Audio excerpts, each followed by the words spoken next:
Alright, so there are a few videos out there for different builds, but I value your time, so let's go ahead and just jump right into it.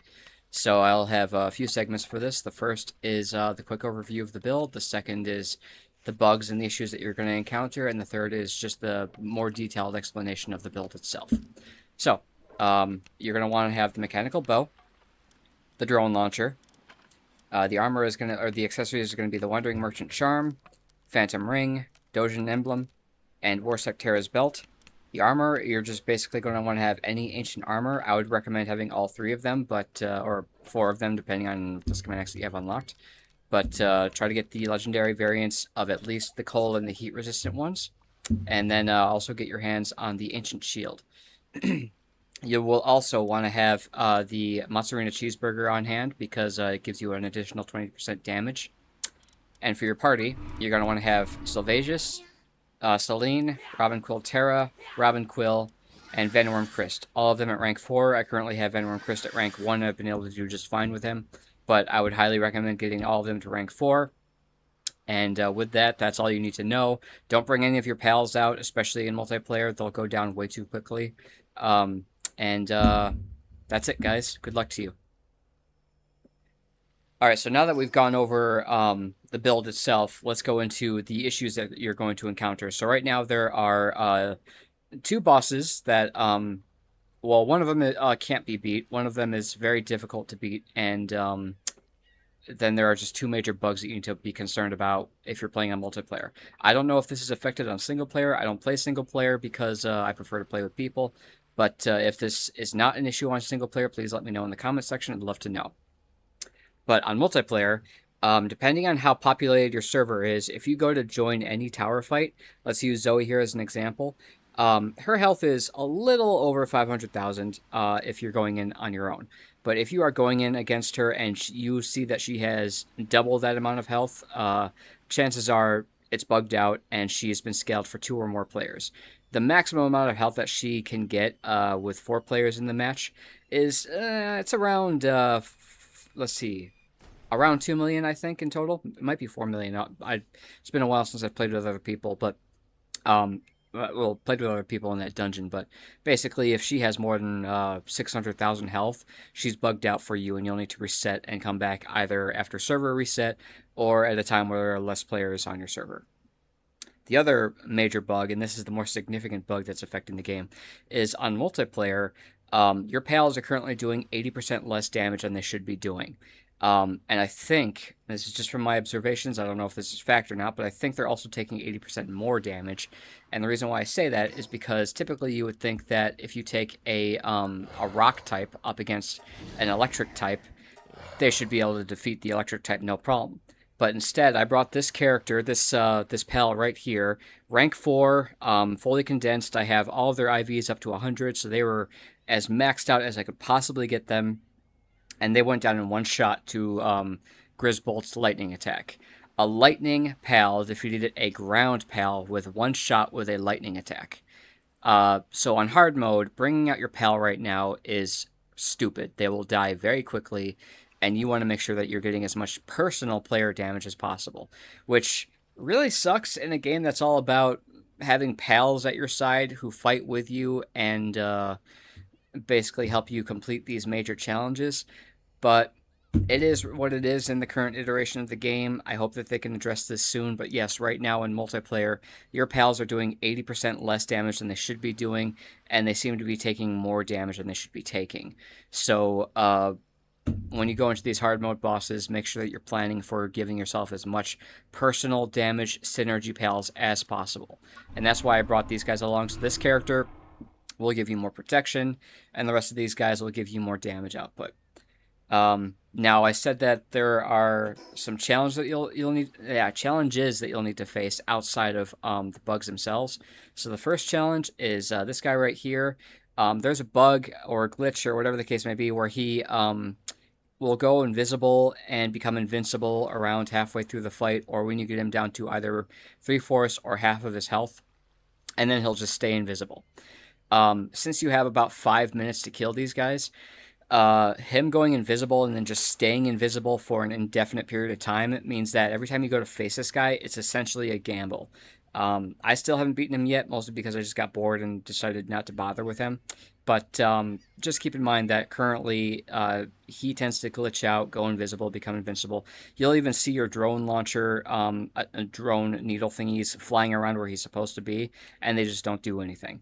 So that's an issue that you have to face. And if you decide to face him, just know that you're basically gambling with your time and your resources and whatever. Can be beaten, just tricky. And the other boss that you need to be concerned about is the final boss, of course.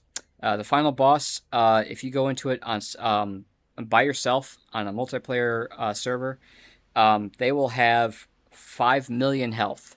And since your pals do 80% less damage, take even more damage, and they and your bow currently, even with all the pals with you, you do around, let's say, a maximum of 600,000 damage in 5-ish minutes. You have 10 minutes to beat this boss. That means ballpark numbers here. If you get anywhere between 1,200,000 to 1,500,000, that boss still has over 3 million health to work with by the time you run out of time with this boss. So I currently have not found a way to defeat this boss on multiplayer. Um, but that's something I'm gonna keep working at. That's something I'm gonna keep trying to build a character for, to try to beat this boss. Maybe somebody will find a glitch. Maybe somebody will find a solution. Maybe, I don't know. But currently, that boss can't be beaten on multiplayer. That being said, that's pretty much all of the nuances that you need to know for challenges that you're going to face in the game. Now let's go into more in depth about this build and just the things that you need to know. So the mechanical bow is required, obviously. The drone launcher required. It doesn't really matter what rarity you get these things. I just have this version because I found the schematics for it. So the accessories, that's the thing I think most people are really curious about. I mostly bring this because it's just a quality of life thing. I like being able to go to different regions like the Frost Tower and the Ice. I just got the two. Anyway, I like to go to different biomes and not have to deal with that stress. So this is just a quality of life thing. You could always swap this out for something that gives you a little bit more attack damage. It's up to you, but I just like to have it there for quality of life. This will give you extended invincibility when you're rolling or sidestepping. When you're doing these bosses, you want to be sidestepping pretty much every time you fire your weapon, because not only does it give you that moment of invincibility, but the bosses tend to attack pretty regularly, so you want to make sure that you're staying out of their AoEs and their whatever. So keep dodging every time you fire. This will give you more defense and health, so that's really helpful, and it compounds on top of the benefit that Sylvage's passive gives you.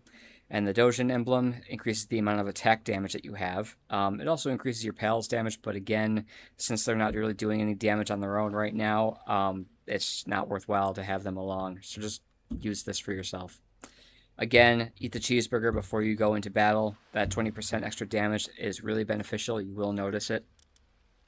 And for the armor itself, use the cold resistant armor if you're going up against bosses that you know have cold based damages, like the Fey, whatever it's called, Fey Break Tower, I think is what it's called. Come on, yeah, Fey Break Tower. This guy has his pal, like, I can't remember the name of the pal. I'm terrible at it, but anyway, if you've fought this guy, you know what his pal is. He uses a lot of ice attacks, so having that extra ice resistance armor is really handy. And then if you're fighting the volcano boss, he uses Valaris or whatever it's called, and they do their fire damage, so bring your heat resistant armor, and just do your best. And that's pretty much it in terms of the armor. Glider and shield don't really matter all that much. For the longest time, I was actually using the advanced shield. I completely forgot to upgrade to my ancient shield, so even if you're using the advanced shield and don't have the resources for this yet, you'll be just fine. And for your party, since I didn't really go over it too much in depth, this guy will give you a massive amount of survivability, so I would highly recommend it. You can always swap him out for Lumen if you want to have that extra damage. But I like being able to survive, just in case. I like to take less damage while I'm trying to beat the boss. And they even do sometimes manage to get my shield down, so keep in mind that these guys hit pretty hard. Having his passive is really beneficial. So Lean increases your damage by 80%, so obviously a must-have. Robin Quilterra increases your bow charge speed. I tried swapping this guy out for Lumen and keeping the rest of the pals the way they are, but I found that the draw speed was so heavily impacted by not having that extra 30% draw speed that I was just mashing my mouse button trying to get the projectile fully pulled back, and I hated that. So, personal preference, I prefer to have Robin Quilterra in my team instead of having Lumen in my team, but just choose based on what your personal preference is. If you prefer faster draw speed or more area of effect damage, go with what you like. Robin Quilterra increases your bow damage by 35%, must have. And Van Worm Christ, even at rank 1, gives you a 30% damage increase to weak points. If you get this guy to rank 4, it'll be a 50% damage increase. So, I mean, why not? Have this guy along and you'll do fine. So, that's pretty much it, guys. I hope this video has proven valuable to you. I'll keep trying to find a way to beat the final boss, and if I find something that isn't a bow build, or maybe it is a bow build or whatever, I'll find something. And once I finally beat the final boss, I'll make another video and let you guys know what I have found that works. But until then, I hope this works for you guys, and good luck on doing your hard mode bosses.